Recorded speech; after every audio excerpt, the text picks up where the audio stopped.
Hare Krishna, queridos amigos e amigas, tudo bem com vocês? Hare Krishna. Hoje a gente vai falar sobre um tema um pouco denso, que é sobre a morte, e é um assunto bem interessante que eu vou aprofundar com vocês um pouco sobre essa gestão desse tópico e sobre esse ponto, né. Então, quando a gente pensa em morte, a gente pensa em vários aspectos da morte, né, a gente sobre morte matada, morte morrida, a gente fala também sobre conceitos da pessoa tirar a própria vida, morte por velhice, morte na infância, morte de animais ou coisas do tipo, assim, né.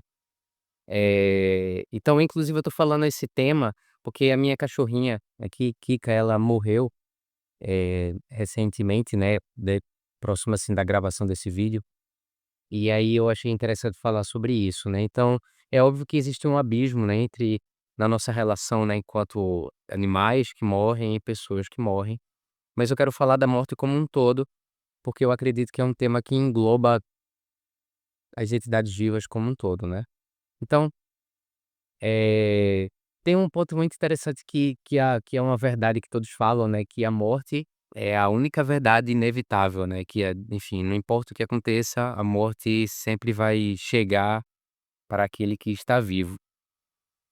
E é muito interessante pensar que grande parte da ideia da espiritualidade, né, da própria religião, é uma preparação para essa passagem e uma vida após a morte, né. E quando a gente pensa no conceito ateísta, a gente entende um conceito de que esse outro lado metafísico não existe, né, esse lado, eu não vou nem dizer metafísico, esse outro lado como espiritual em si não existe. Então, grande parte das pessoas que estão vivendo neste mundo dentro de um conceito religioso, elas estão pretendendo alcançar algo para além da morte, né. Só que é muito interessante, né, que a gente, como um amigo meu citou, né, o Bali citou o Maharaj Manacharya, que todo mundo quer ir para o céu, mas ninguém quer morrer, né. Então é um fato de que a gente, dentro de um conceito espiritual, vive e lendo tanto sobre isso, estudando tanto sobre esse conceito, vendo em até outras próprias religiões, na religião, nas nossas próprias religiões e em outras religiões, esse conceito de morte, de pessoas que morrem, de pessoas que ressuscitam, de pessoas que ressuscitam outras pessoas, né. E que não é só dentro da cultura cristã que existe essa cultura, se a gente for dentro da tradição africana existe esse processo, se a gente for através da cultura dos Vedas, a gente vai ver relatos disso também. Então, a vida e a morte é algo, muito complexo que também não dá para resumir num vídeo, mas o ponto é, quando a gente se depara com isso, se a gente for pensar numa perspectiva mais, psicológica, né, a gente iria estar trabalhando com o luto e que não é o meu papel aqui, né, nem enquanto terapeuta, nem nada, mas é espiritualmente. Então, para aquele que eu até tem no filme O Auto da Compadecida 2, né, acho que é João Grilo fala que a morte só é ruim para quem fica, né, que é numa ideia de que essa percepção de morte, ela existe para aqueles que continuam vivos, né. E como eu acredito que eu estou falando para pessoas que estão vivas, eu te então, como é que a gente vai estar lidando com a morte? Que esse é o tema da gente estar trabalhando hoje, né. Então, eu penso muito sobre a morte, leio sobre as próprias perspectivas, né, da consciência de Krishna, mas aí quando, por exemplo, a minha cachorrinha abandonou o corpo, né, que é assim que geralmente os devotos falam, né, que nós somos a entidade que habita o corpo, e quando a gente morre, a gente abandona este corpo, né, porque nós acreditamos na transmigração da alma, então de que uma entidade viva, ela passa de um corpo a outro, né, isso acontece na nossa própria vida enquanto encarnados, então quando a gente morre, né, a gente abandona o corpo, porque de acordo com a tradição védica, essa alma ela passa seguidamente da infância à juventude, da juventude à velhice, e assim que tá esse corpo não consegue mais funcionar, ela passa para um outro. E aí entra um nó muito grande, né, porque muitas tradições religiosas, elas entendem que o processo é você ficar evoluindo, evoluindo, evoluindo, evoluindo, evoluindo, evoluindo. E a nossa tradição, né, a gente tem um pouco a tradição budista que fala na in na no terminar esse ciclo, né, quando a pessoa alcança o estado do nirvana. Nir é negação e vana, literalmente como floresta ou grilhões, né, você rompe esse grilhão. A pessoa encerra esse ciclo. Só que a tradição budista tem, enfim, tem uns detalhes bem diferentes, mas dentro da tradição védica, significa que você vai ou evoluir ou você involuir espiritualmente. Mas se diz, Krishna fala que todo aquele que entra em contato com o serviço devocional, todo aquele que entra em contato com essa energia espiritual do próprio Krishna, na próxima existência dele, ele volta de onde ele parou.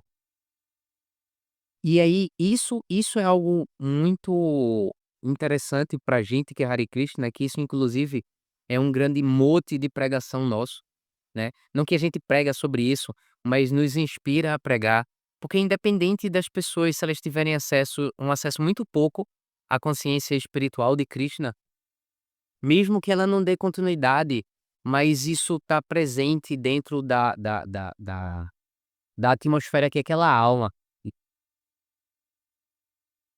Confirmado pela buzina da moto, é. Então, aquela atmosfera daquela alma, ela tá ali presente, e aí, assim que ela abandona o corpo, quando ela se ela tiver uma outra oportunidade, ela vai estar em uma condição minimamente de onde ela parou. Isso serve também para pessoas que reencarnam em condições favoráveis de prática espiritual, considerando que prática espiritual não necessariamente passa por uma ideia benéfica de karma, e que a pessoa vai ter o karma mais positivo do mundo como um todo, não necessariamente segue essa ordem, né. Até porque quando a gente fala de transcendência e de Krishna, a gente tá falando de uma energia transcendental e que ela não é baseado entre ser bom ou ruim. Né, é um outro tipo de lógica. Mas aí tá, e voltando para o assunto da morte, a pessoa quando a minha cachorrinha morreu, por exemplo, Kika, eu tinha muito conhecimento, ou pelo menos eu acho até então que eu tenho um conhecimento sobre isso, mas eu estava de corpo presente ali, vendo, né, o corpo da cachorrinha, e e é um ponto interessante de que a gente, quando a gente se nutre espiritualmente, a ideia é que nós não vamos nos tornar insensíveis ao mundo. Pelo contrário, nós vamos desenvolver uma maturidade frente a essas coisas. Então, Krishna fala no Gita que aquele que desenvolve um conhecimento espiritual, ele não se lamenta nem pelos vivos, nem pelos mortos, e que ele vê com equidade uma pessoa que está tanto no corpo de um elefante, quanto de um cachorro, quanto de um sacerdote espiritual, de uma pessoa, enfim, ele vê com um nível de equidade. Então, é interessante a gente pensar que isso não exclui o as os o seu a sua, como eu posso dizer, a sua relação de amor. Então, quando você isso posso dar um exemplo saindo de um contexto do animal, né. Se você tem uma pessoa que você ama muito e ela morreu, você não vai ficar indiferente a isso. Agora o ponto é que você tem profundidade acerca do que está acontecendo. Você não entra num jogo, ilusório de tentar atribuir a uma eternidade a algo que já estava sofrendo, e você não tenta entrar numa ilusão de querer de tentar entrar numa nostalgia eterna e ficar preso nisso, entendendo que tudo tem o seu tempo. Existe o processo de luto, existe o processo de dor, existe os processos, inclusive, existe os processos ritualísticos, né, quando a gente fala de pessoas, de processos ritualísticos quando elas morrem, abandonam o corpo. Então, não é algo onde nós vamos nos tornar indiferentes, mas o enredo disso tudo é para nós entendermos a impermanência da vida e a profundidade da existência. A morte, ela não é só uma coisa que implica em um fim.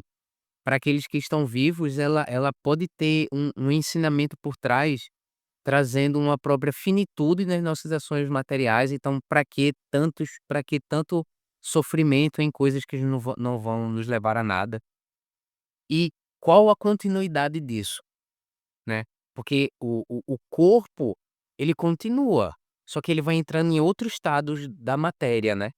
Só que e aquela consciência que estava ali presente? Então nós que acreditamos na existência do divino, nós que acreditamos na existência da alma, nós precisamos entender que quando essa alma, ela passa por esse estágio, né, dessa transição de corpo, ela vai para um outro lugar. E aí o que é que você cultivou na sua vida? Isso não é um juizado, tipo assim: "O que foi que você fez na sua vida?" e tudo mais. Mas é um próprio estado de consciência, tipo, qual foi o nível de entrega que você fez ou em que você entregou a sua consciência. Porque a energia material, né, na qual nós estamos inseridos, ela só lhe dá um direcionamento. Então, se você direciona a sua consciência para um estado de consciência tal XY, é natural que quando você morre, esse estado de consciência levará para aquele lugar. E é muito interessante a gente pensar sobre isso, porque isso vai nos dar no presente e no agora um direcionamento. E aí, nós precisamos entender que nós somos telespectadores da nossa vida e que as coisas acontecem e a gente pode encarar tudo de uma forma indiferente, o que é muito conveniente para uma perspectiva nihilista da vida, onde você não está nem aí se a morte chega ou se a vida acontece. Ou a gente pode encarar tudo isso como manifestações do divino nos ensinando aspectos para a nossa própria evolução espiritual e principalmente para nós entendermos quem é o controlador supremo e como está a nossa relação de devoção para com ele. Então, a morte ela é um tema que é sempre recorrente, né, nas escrituras védicas, se vocês forem ver, sempre vai ter um yogi que meditou e abandonou o corpo de tal jeito, ou de uma pessoa que fez tal prática de austeridade para e na outra vida conseguiu isso, a pessoa está desfrutando de algo, porque em outra vida fez tal coisa, depois de vários anos de austeridade, fulaninho conseguiu, um yogi. O outro ponto, enfim, um iogue, depois de muito tempo, um iogue conseguiu fazer tal prática, e aí conseguiu aqui enfim, e tudo isso sobre a profundidade da alma. Então, eu não sei exatamente qual o nível de experiência de quem está assistindo tem sobre a morte, só que é algo que chega. Se não chega para os outros, vai chegar para a gente. E como a gente está lidando com isso, sem ser numa perspectiva, como eu posso dizer, sensacionalista. No viés da maturidade. Então, é muito importante a gente aprofundar sobre isso. A morte, ela é o tema que faz as coisas, né, muita coisa acontecer, muita coisa muda, né, ela faz parte de um ciclo, não existe só a vida, não existe só o crescimento, a morte também existe. E como a gente está dando entendimento para a nossa visão desse aspecto fundamental da existência, tá bom? Então, leiam o Bhagavad Gita de Prabhupada, ele fala é muito focado nesse ponto de alma, da alma, Deus, existência, karma, energia material, tá muito presente isso, então lê o Gita, né, somente o Gita de Prabhupada que tem muito significado. Prabhupada fala, tipo, o contexto é muito sobre isso, né. E o depois da morte, como vai ser, por quê, tá bom? Então eu espero que vocês tenham gostado, a gente pode trazer outros temas sobre a morte em outro contexto. E é isso, obrigado, até a próxima, Gora Premanande, Haribo.